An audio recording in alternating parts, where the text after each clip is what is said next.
Olá a todos os membros da banca examinadora. Eu sou o Adriano Meira, junto com meu colega Douglas, sob a orientação do professor Caio Machado, vamos apresentar nosso trabalho de conclusão de curso do bacharelado em Ciência de Dados da Univesp, intitulado Impactos da Renda Familiar no Desempenho Acadêmico dos Candidatos do Enem, uma análise com microdados de 2020 a 2023. Nessa apresentação, demonstraremos como a renda é um preditor, ou seja, um indicativo preditivo consistente e estrutural do rendimento final do candidato no exame. Para contextualizar o tema, a desigualdade educacional no Brasil é profunda e se realimenta com a disparidade econômica. Segundo a literatura acadêmica, o background, ou seja, os antecedentes socioeconômicos das famílias, é apontado como o principal fator no sucesso educacional das crianças e estudantes. O Enem foi instituído em 1998, mas sua reformulação em 2009 o colocou como o principal acesso democrático às vagas do ensino superior, seja via os principais programas do governo federal, via SISU, ProUni ou FIES, ou mesmo nas universidades particulares que têm usado o Enem como forma de acesso. Dessa forma, mensurar o impacto da barreira financeira nas notas tornou-se necessário para justificar e aperfeiçoar políticas públicas compensatórias. Diante disso, formulamos a nossa pergunta de partida. De que maneira a renda familiar declarada no questionário socioeconômico influencia o desempenho final dos candidatos no Enem? Para responder isso, propomos duas hipóteses fundamentais. A hipótese nula sustenta que a renda familiar não impacta de maneira estaticamente significativa a pontuação do Enem. Já na hipótese H1, defende que a renda familiar impacta de maneira estatisticamente significativa a pontuação do Enem. Fizemos um recorte temporal de 2020 a 2023 por compreender os anos mais complexos da pandemia e também por representarem o último lote de dados unificados da desassociação trazida pelo Enem 2024 em virtude da LGPD. Nosso objetivo geral foi realizar uma pesquisa estatística sobre essa relação no período selecionado. Como objetivos específicos, fizemos a revisão detalhada do arcabouço teórico, a limpeza e extração dos microdados oficiais do INEP, o desenvolvimento do modelo econométrico e análise das implicações nos coeficientes obtidos. A fundamentação teórica baseou-se em clássicos da economia e da sociologia da educação. Pela vertente econômica, o capital, ou a teoria do capital humano de Gary Becker, defende que a educação é um investimento e que as famílias de alta renda conseguem investir significativamente mais na qualidade da preparação escolar e do ambiente domiciliar, gerando maior produtividade de notas. Já pelo viés sociológico, a teoria do capital humano de Pierre Bourdieu explica que os exames padronizados valorizam o vocabulário, as práticas e os repertórios que as classes mais ricas transmitem de forma mais natural a seus filhos. Por fim, relembramos a pesquisa relatório de Coleman, em 1966, que já defendia que o background, os antecedentes familiares, afeta mais o desempenho do que a própria infraestrutura interna. Na metodologia de nosso trabalho, desenvolvemos um modelo regressão linear clássica por mínimos quadrados ordinários. A nota geral de cada candidato foi calculada com a média aritmética simples das cinco notas do Enem, do exame, no caso. E como variável de renda, utilizamos as 17 faixas categóricas da faixa de renda, que é da A a Q.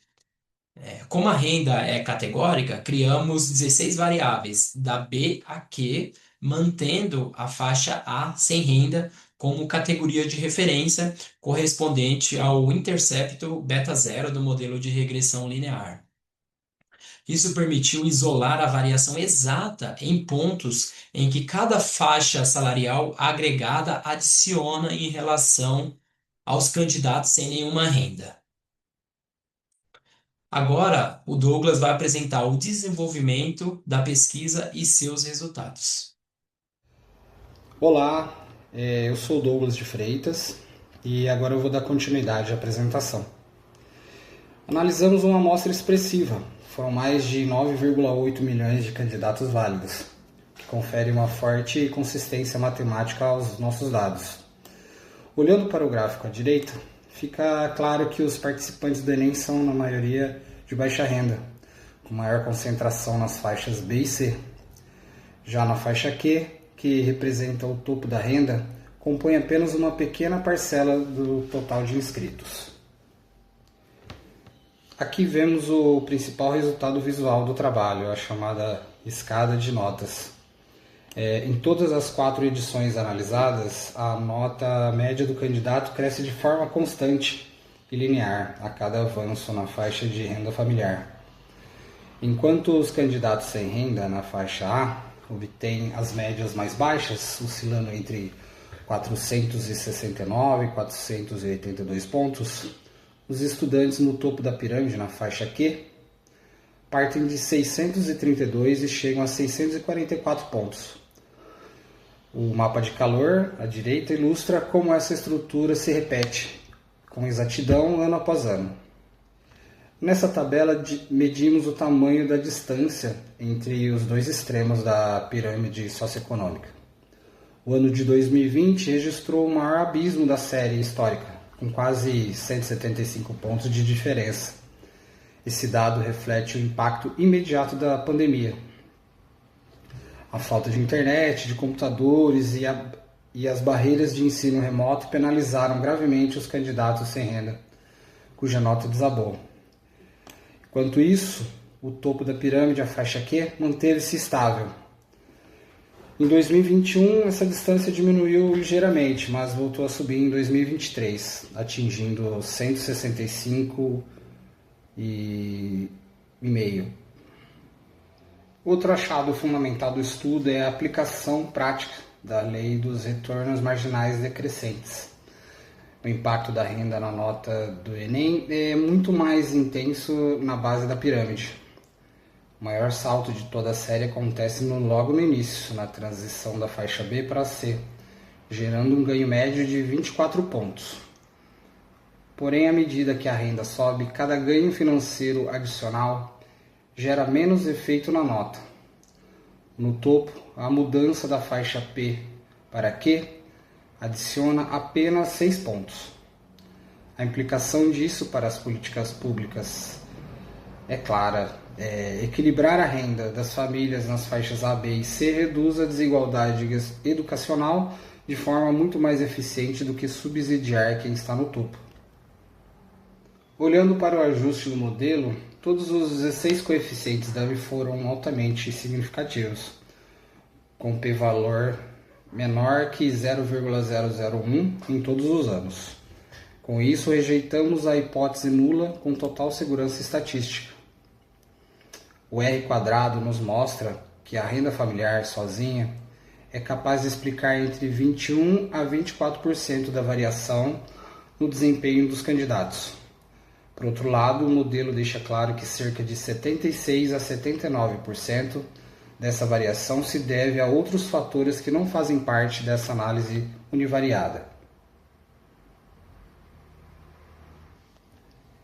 E para concluir, esse estudo confirma que a renda familiar é um fator estrutural e permanente nas notas do Enem e que a pandemia funcionou como uma lente de aumento para essa vulnerabilidade digital. Como recomendação, apontamos a necessidade de políticas focadas estritamente nas faixas de renda iniciais e deixamos também um alerta às novas restrições LGPD aplicadas pelo INEP impedem o cruzamento de dados de renda e desempenho. Isso cria um preocupante apagão de dados para a pesquisa científica no país. Agradecemos ao orientador Caio por todo o apoio e aos membros da banca examinadora. Muito obrigado.